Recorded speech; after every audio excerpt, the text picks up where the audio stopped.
one thing we know at recess is our kids don't know one thing. What is it? How to play.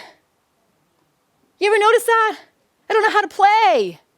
Play is usually a reenactment of whatever video game they're playing at the time. And that's their role model. They don't know how to get out there and invent a game.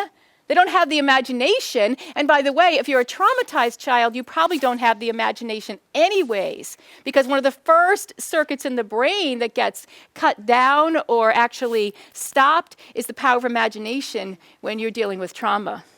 Your brain actually protects you from having things come into your mind so you don't have that imagination.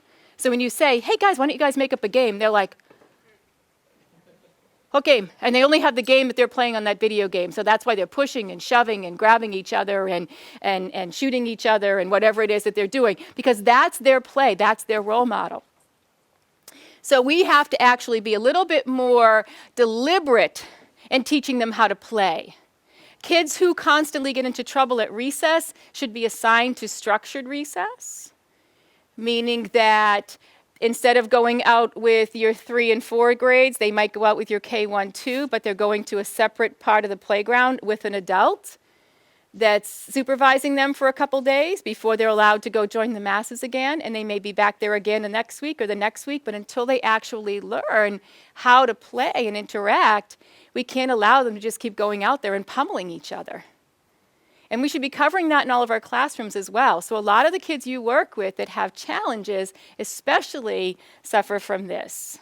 They have a difficult time cognitively, socially, emotionally, and they're not experiencing any play. And as Mr. Rogers once put it, play is actually the work of children. And play is where you learn your executive functioning skills.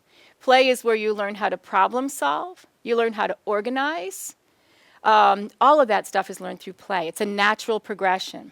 As schools have taken away more and more play, we've now gotten more and more behaviors because you didn't have the opportunity to learn those things. And we also know that our kids in this particular years that we're dealing with are very technology driven. Very technology driven. So that's where their role models are. So I can't beat that up enough. Thanks for watching, and I hope you found this video helpful. If you did, make sure to like and subscribe so you never miss another video. I speak and consult on school behavior, and I love to help districts solve some of these problems. See you next time.